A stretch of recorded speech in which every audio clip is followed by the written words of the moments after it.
Welcome to the Sales Lead Dog Podcast, hosted by CRM technology and sales process expert Christopher Smith, talking with sales leaders that have separated themselves from the rest of the pack. Listen to find out how the best of the best achieve success with their team and CRM technology. And remember, unless you are the lead dog, the view never changes. Welcome to Sales Lead Dog. Today, I have joining me Jeremy Painkin of Community Brands. Jeremy is Senior Vice President with Community Brands. Jeremy, welcome to Sales Lead Dog. Hey, thanks so much, Chris. Looking forward to the conversation. Yeah, you bet. So Jeremy, tell me a bit about your role at Community Brands and Community Brands itself. Yeah, my role at Community Brands is the SVP of our K-12 space, which is a space that's really dedicated to the independent, private, parochial schools all across the country. We also have a presence in the UK. Everything from admissions to tuition to managing all the back office things and fundraising and such for those schools, is that's super important for them to maintain their the students that they serve and the families that they serve. So that's a little bit about Community Brands. And my job here is to really oversee kind of the sales and marketing world within the K-12 space here in the US. And it's been a really exciting role, and one that I've enjoyed. Is I get to meet a lot of very cool parents and teachers and students and administrators that ultimately are raising up the next generation. So it's been a neat experience. That's cool. And Community Brands itself, pretty big company. Yeah, we're a large company, multiple brands under the umbrella, headquartered in St. Pete. Really have a successful background as far as the brands that we have in our portfolio, and really ultimately how we run things. And we've got a great reputation out there, and it's about serving people. So I think that's really one of the coolest parts about the Community Brands. Yeah, and you guys are a leader in your space, which I think is that's pretty cool. Which is I love that you're able to come on the show. Yeah, likewise. Yeah, we're definitely a leader within the space, and that's one of the exciting things about Community Brands is working for the guy at the top. So yeah, I'm glad you had me, Chris. Thank you. Yeah, you bet. So Jeremy, what are the three things, looking back over your career, what are the three things or attributes that you think really have helped contribute and driven you to the success you've had? I think I learned really early on that you've got to be people focused, because you can't do it yourself. And I think that's a big pillar for me, and one that I learned that the hard way. I was a guy, if you want something done right, do it yourself. But ultimately, if you want something done right, you need good people that trust you to help you get to where you're going and work as a team and be collaborative to drive the strategy forward. That's probably number one. Radical candor is probably number two. Being willing to have those tough conversations and tell people, the good and the bad. And I think you want that in return. I want that just as much as they want to receive that. And, I think reading that book, Radical Candor, was number two. And I think number three is a culture of winning. And I don't mean like Wolf of Wall Street culture of winning. I think that's where people go when they think about sales. I think it's, hey, we had a great quarter, but you know what? This person had a baby. That person made President's Club. This person had an adoption. They're people. And I think, the culture of winning is not just winning at the job, it's winning at life. And I want to be a part of that and watch people grow in their organization from BDRs all the way through VPs, and hopefully I work for them one day. That's really probably the third pillar for me, is that celebrate everything in a winning culture, and it's not just about you close the deal. It's more than that. Hardly anyone that comes on the show wanted to be in sales when they started their journey. What did you want to be when you were thinking about your career, as a young person? Yeah, I think, my career is a little bit different than most. I come from a public safety background, and that's what I wanted to do. And since I was a little kid, every Halloween, and that's what I did for a number of years. I'm fortunate enough, my father and my grandfather owned a business. So, I kind of grew up around sales, and I remember being in my dad's store as a kid and, probably being relatively annoying, throwing, paper airplanes and such off the balconies of different coworkers and things like that. But when you're the boss's kid, I think there's a little bit of a leeway there. But, I also learned from my dad and my grandfather that it's a lot of hard work but ultimately it's very rewarding. And they are both, they were people focused on their customer base. And I think it was cool to watch them sell, and the excitement of it, and the things that I got to do as a kid, I think is because of that. And so I think it's always kind of been in me, if you will. But once I got off of got out of the public sector, I did what everybody else did. I started as a BDR, and kind of went through that process and set myself up for, different opportunities within. When I was a BDR, I was a flight paramedic, and I wanted to become a BDR, and I challenged the people that were in leadership to let me try it, and I would increase their flight volume. And ultimately that's what I did, and created a job for myself in the process, and was also willing to tell them, if I can't do it, fire me. Now, I don't think I meant it as much as I said it, in my younger years, but it got me to where I was going. And then slowly through that confidence build and learning to be told no a lot and learning the art of it, I was able to go through it. But selling to me is just people. It's understanding people that have problems with pain and helping them solve it. I think if you look at it from, Chris is just $1. And if I get $1 from Chris, you don't like me, I don't like you. At the end of it, it's a really poor experience. Yep. And so I had people along the way, and I've been through different sales programs like Gartner's, that really teaches you kind of that the way to sell that in a way that is human nature. So again, I think it was in my blood from my parents, but along the way, I've also kind of grown through it. What was the hardest lesson learned when you started in that first role as a BDR? Learning to take no a lot. Learning people to tell you no. They don't want to talk to you. No matter how good your sequence is, your email is, your phone call is, a lot of times we would show up, sometimes with a helicopter. So, it's learning to do a lot of those things and still not get where you want, but not quitting on it and seeing it through. It may be a 6-month cycle. It may be an 8-month cycle. It could be an 8-day cycle. But the lesson was, you got to be consistent. And what I definitely learned through that process was consistency is king. I go to the gym a lot, and January is my favorite time in the gym, because in January 3rd, 800 people are in the gym. I worked out this morning. I bet there wasn't 8 people in the gym. But, the consistency of stringing and going to the gym together for 30 days, there's lots of evidence out there that you'll see your body change. I think being a BDR or salesperson is no different.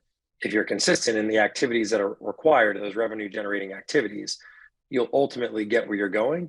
And the secondary part of that is, just because they said no today doesn't mean they said no forever. Right. So no right now, I take is a not now versus a no forever. And it took me some time to kind of learn that lesson, because you kind of get this big long no column and this very small yes column at times, and you never go back to the no's. But I think good sellers really go back to that close loss number and say, how do I bring them back across? How do I do those things? So that was probably some of the first lessons I learned in that BDR role. Right. When was it time for you, or when did you realize it was time to move on into your next role from that first one? I was very successful in it and I enjoyed it, but there was nowhere to go. I'm a pretty driven guy. So I wanted to kind of continue to grow in my career, and I wanted to get to the next level. And so it was ultimately, that was what made the decision. Unfortunately, that company filed bankruptcy as well. So there was a lot of jobs eliminated.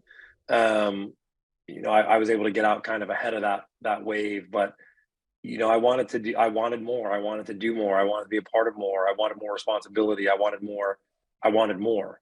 Right. And so that was just kind of where it was time for me to part ways. What attracted you to your current role at Community Brands? That's an easy one. When I was looking for a role and looking for a place that was a couple of things: good people, great culture, with room for growth. And I did that. And when I talked to the CEO and the CROs and all of the kind of stakeholders in the group, the president, and so on and so forth, it was all this. The culture was good. You didn't have that interview where you're like, ooh, I don't really want to work for that person. It was like, you know what? I want to hang out with that person. I want to spend time with that person. And ultimately, look, you got to do your due diligence. So I call around and you back channel and you talk to friends, and I'm a part of different communities like Pavilion. And so you start to dig into those networks and say, hey, who knows these people? You'll find that a lot of them do. And then you start asking the questions of like, all right, I had a great interview. Let's pull the curtain back. What was it like? And as long as they say some good things, like, look, nobody's perfect. I don't think we're looking for that. We're looking for people. but ultimately that's what drew me there. And the excitement of I get to be a part of a product set that helps people and helps schools take care of their population. And these private schools and independent schools and faith-based schools don't have the ability, like they're a business, right? They rely on people to attend their schools. It's cool to be a part of that. It's getting on calls with their executives and having conversations and hearing the struggles that they're having or not having because of the products that we have are great. But also learning that they're putting kids in and they're getting them the education they need to hopefully be they'll be the next Jeremys and Chris's of the world or Susans and Sarahs of the world. I think that's the other thing that attracted me. They're doing what they sell is a good thing, and we really help people. It's not just a widget. Yeah. Think back when you're in a non-leadership role in sales. Was there something that you can share with us that a sales leader you worked for did that you were like, I am never going to do that as a sales leader? Yeah, I mean, look, we've all worked for those hard charging sales leaders. And sales has changed. And I think you have to be hard charging in sales. It is a very grit and grind job.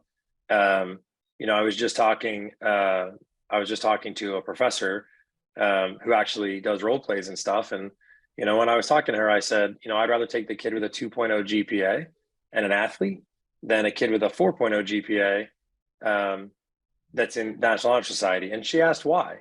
I think they're gritty. I think they grind it out, and not to say the person with a 4.0 GPA doesn't, I'm just giving an example. But I think that, in that first environment, I had a leader that just drove and whipped and whipped and whipped. It was all stick and no carrot. Yeah. And it sucks to work for because you feel like you're constantly looking over your shoulder. Is it my day? Is it not my day? There's people that would miss P Club or whatever by $5,000 and they'd be crucified. Well, if you did $2 million in business, you missed by $5,000. Yeah, you're not going to P Club, but we should encourage you that like, hey, get back on the horse next year, go get that thing. Yeah. And I don't want to be that person. I also don't want to be the person that has meetings to have meetings. Right. I want you out in the field doing your job, and I want to support you in doing that. So if I can remove a meeting or make you more successful or give you more time with our customer base, I want to do that. I've also worked for the person that has meetings to have meetings about meetings, to then have a meeting to discuss the last meeting. I don't want to be that either. And I want to hire people that I trust. And that's where I think I learned from that. Hire people that you trust, hire people and enable them and give them the resources that they need and the things they need to be successful, and then let them be successful or not. That's up to them. I'm going to give you all the tools, all the support, all the encouragement, all the enablement that you need. Your success is not relying on me. Your success is relying on you. Now that doesn't become a whip culture. It becomes a how do I support you culture to get you to the next step. I've seen cool spiffs of giving away cars and all kinds of crazy things. We should get behind that and support people in whatever it takes to get them what they want, because ultimately it's not your why, it's their why. Why are they doing it? No one cares why I'm doing it. They care why they're doing it. Yep. But working for those leaders, I definitely learned to probably be more people-centric and less stick. I love that answer. What's the craziest story from your days in sales?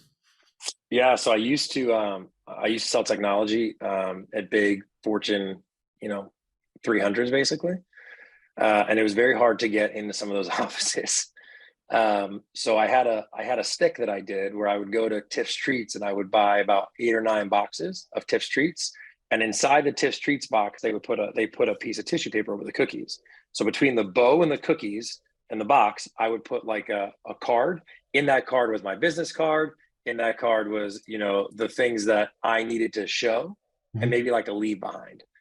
So I went into a very large, very secure energy company and finagled my way past security as a Tiff Streets delivery person.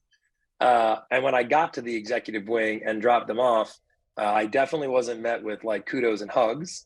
But I will tell you that I built a relationship with that gentleman who ultimately did become a client, and to this day would probably laugh about this. Yeah. But I was escorted out that day by some friendly security officers that were doing their job. But it was just, look, whatever it takes to get there, let's get it done. And And if you're not going to take my email, my phone call, if I'm sending things to you that you're not going to take my dinner invitation, well, then I'm delivering cookies. Everybody liked cookies. And I will tell you, they kept the cookies. Yeah. So they did not like the cookies. And it took about 7 months of some relationship repair, if you will. But ultimately, to this day, we stay in contact. We're relatively, cordial, and it was a great life lesson. And again, he would laugh about it. If he was on right now, he would make fun of me for it. Oh yeah. It's all about separating yourself from everybody else, right? I mean, you think of all the ways people are trying to stand out. And the thing is, most don't, because they're not willing to do that extra to really stand out from everybody else. It's like I get the same LinkedIn messages over and over and over again. It's white noise. So like to do something like that, to me, it's gutsy, and he's going to remember you, like, oh, you're the cookie guy. Yeah. And we've crossed paths many times since, and we'll share a drink or a lunch and laugh about all the things, and but ultimately, I'll tell you what I learned from that, and something that he taught me along the way as I got to know him. Value is more important to him than noise. So to your point, when I delivered value and I became a partner and not a vendor, and when I became an extension of his business, when I became a consultant, when I became a confidant, I was valuable. Otherwise, I was noisy. That's right. Just sending noise about something I don't know nothing about, it didn't help me. No. And the more value I brought to them, the more purchases that they would ultimately, over time make. And I think that's the key as we continue to drive through. I tell some of the team today, it's more important to be valuable than it is to be wanted. If you're valuable and you're doing the right things and you're meeting them where they are and you're solving their problems, that's more important than just being there at sale and at renewal and maybe a quarterly along the way. And again, that's part of the people process. They're people with pain that have a problem that you solve. Focus on fixing that box. And again, it's a good story. But yeah, I've done the Tips Treats thing, and I recommend it. If it doesn't, it will work. I promise. You'll get thrown out, but you'll at least get in to say hello. Oh yeah, my dad told me, I think when I was close to graduating college, he just said, "Hey, look, you want to be successful, become an expert at something, and do the work, become an expert." And it's all about adding value. That if you're an expert and you can truly help someone with that expertise, that alone, you're taking that big step forward to separate yourself from the rest of the people. Yeah, no, I absolutely agree. And I think you see along the way, I think there's a time and place for challenger sale. I think there's a time and place for value selling. I think there's a time and place for solution selling. I've kind of coined the phrase Ballinger. I think you need to bring value and then challenge the status quo and challenge their way of thinking. And I think if you can do that well with a solution that's valuable and a solution that works, I think you hit all three pieces. And then the fun part is navigating that and weaving that into a story that they can resonate with. That's something that I think is really exciting. Is I've watched all these different sales motions. Yeah. So, Jeremy, you've given us, I think you've exposed some areas of your approach, your philosophy around sales leadership. Let's dive a little bit deeper into team building. What is your strategy or philosophy, or how you like to build a sales team? I think diversity is key. I think diverse sales teams have a much higher success rate. I think that with diversity, you need to build a culture of understanding, meaning I shouldn't be afraid to come to my colleague, Chris, and ask you how you got this meeting. I shouldn't be afraid to have Chris ask me how I got that meeting.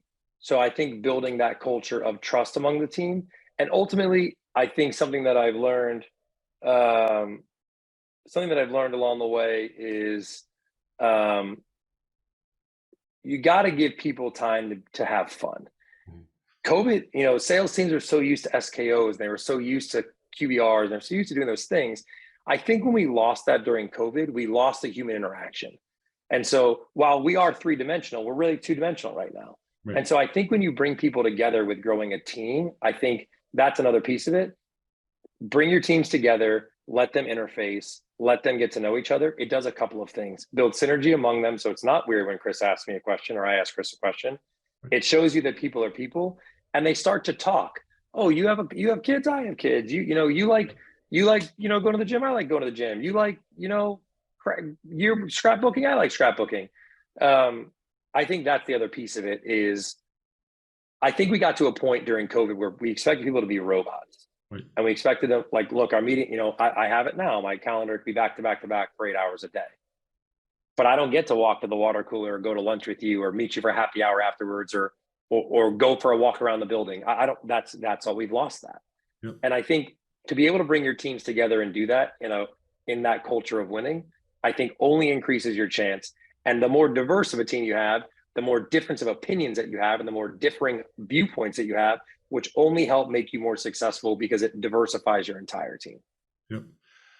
What are the people you don't want to hire? What are some of the red flags you see in applicants for positions you're hiring for? The people that I don't want to hire,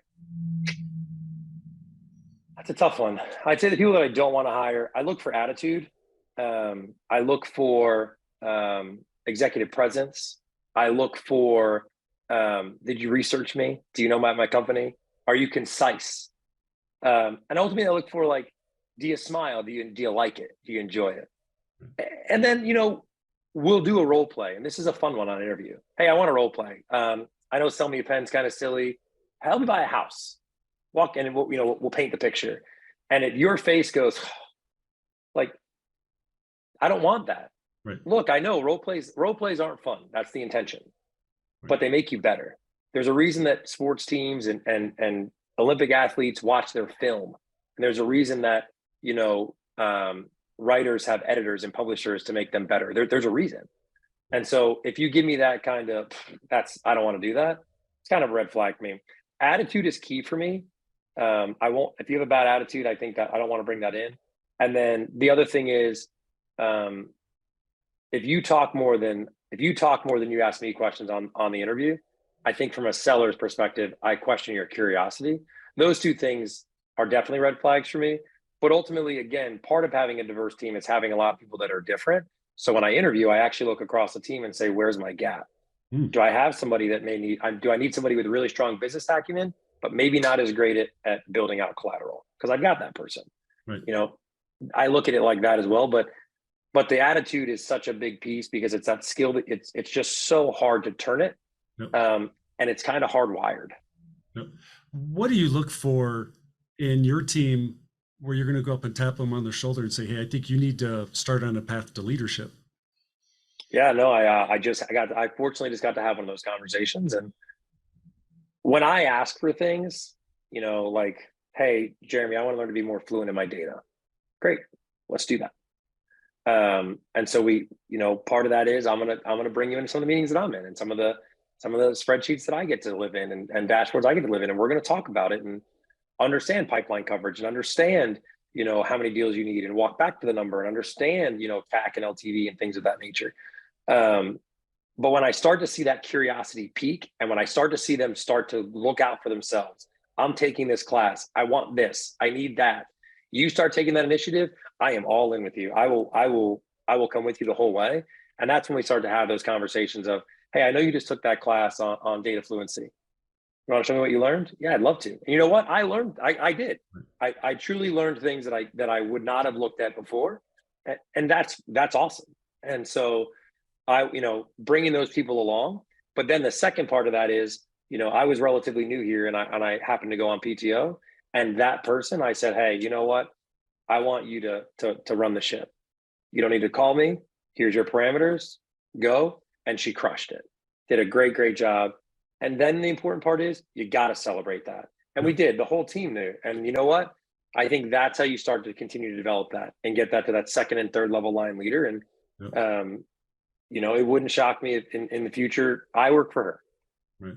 It takes some courage to do that, what you just did. I have a friend who, entrepreneur, had a very successful business, and she set a goal 3 years from now, I am going to step down as CEO and I'm going to travel for a year. Her and her husband are going to travel the world.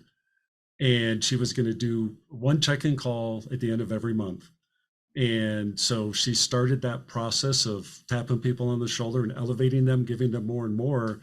So at their holiday party at the end of December, this is probably 5 years ago, she basically turned over the keys to the business and walked away, which I think takes a huge amount of courage.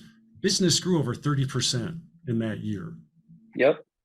And so I think there's real value. You said it before. It's like building a good team and then giving them those parameters, those guardrails, and turning them loose. Yeah. And giving them the ability to fail. And, right. And you want a leader, and I have leaders that, look, if you're going to fail fast and let's fix it. Yep. I don't expect you to be 100%. Obviously, that's the goal, but we're human beings. I'm not a robot. If you're going to fail fast and let's fix it. And I think living in a space where you can fail and know that you have the support to get out of it, yeah. we can do it. And, again, they're people, and you need the strategy, and then you need the people, and then you need the process. You need, the things that you're going to metric all the way through, and they all have to align. I kind of look at the pyramid upside down, where I put people at the top, then I put the processes, then I put the metrics, and then I put kind of the goal at the bottom, because the people are the number one. And if you flip that and put people on the bottom and you're driving up, but it's not, it starts with people. Yeah. It doesn't finish with people, it starts with people. And they're the biggest expense you have, and they're the biggest driver that you have. So it's got to be the people piece. Those are some of the things that I've definitely learned along the way. Look, I was the guy that was like, process. Anybody can fit in the box. I've been that guy. Yeah. Nobody wants to work for that guy. It's a miserable way to exist. Yeah. And ultimately, you're going to have a ton of attrition, which only creates your job harder. So focus on the people, and then have a process for them to follow, and then give them the ability to go do their job as intended. And I think that. Before we started recording this episode, you shared with me a little tidbit. You have a nickname your friends use to refer to you in this approach of yours. Do you mind sharing that with the audience? No, they say that I'm a people-centric leader. Yep. So what does that mean for you to be people-centric leader? It's people first. It's celebrating their personal lives. It's celebrating their professional lives. It's when they want you to get in the trench on a call, you get in the trench on the call with them. When they want your help on a call, even though it may not necessarily go towards your comp plan, you get on that call. What people are looking for is a team.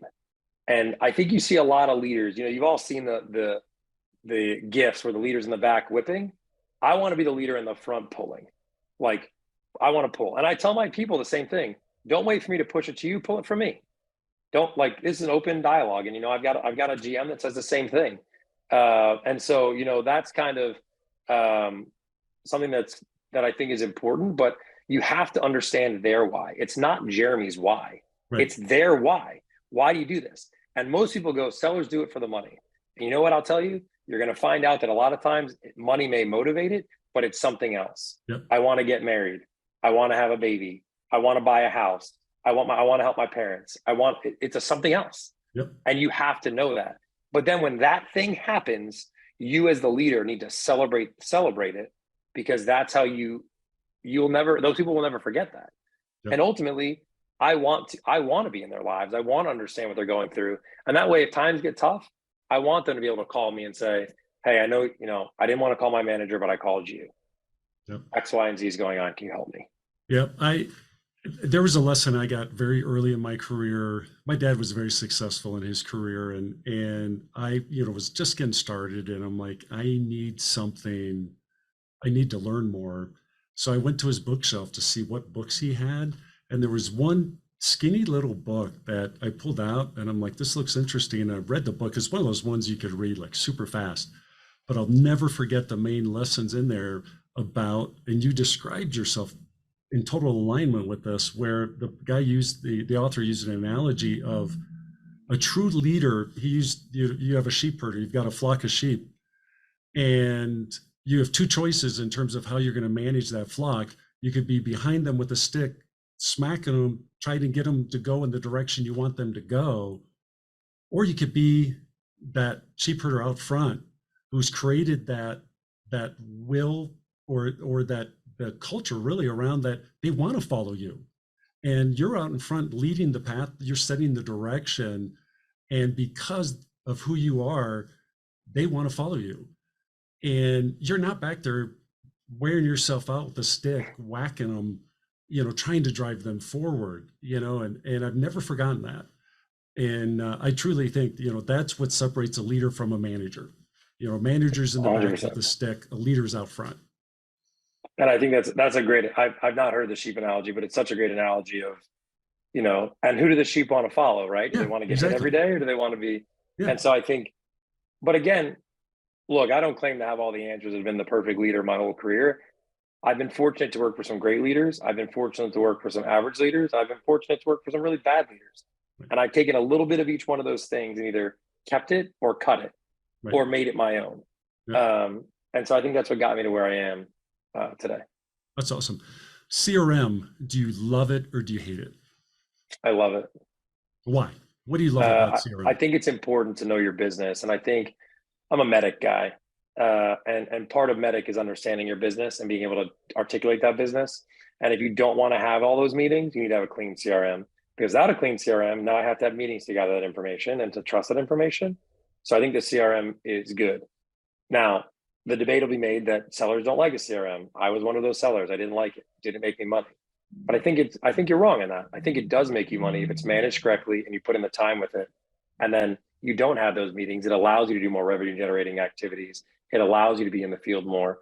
But I love it.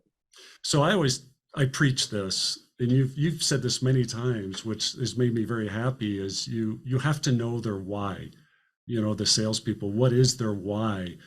And so when I talk to sales leaders that are struggling with their CRM, that's one of the first questions I ask them is, what's your why for the business in terms of CRM, but then also what's the why for each of the individual team members you have? How are you connecting CRM to them to help them with their why?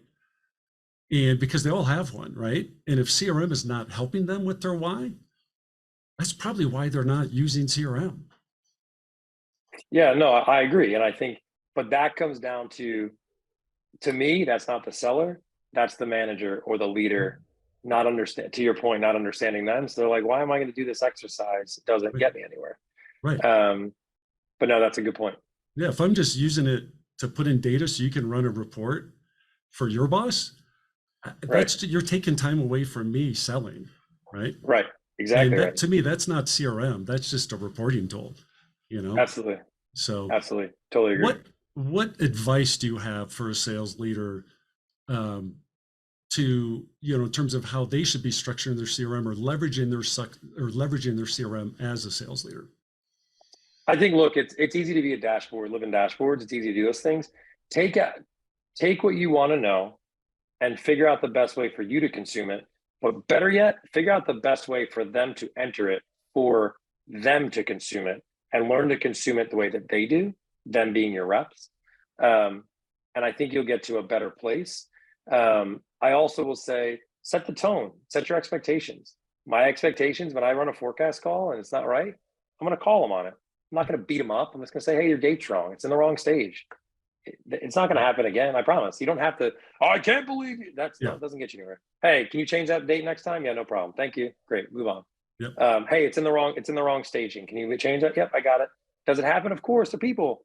But I think and the other thing I will tell new sales leaders is, if you expect them to do it, you better use it.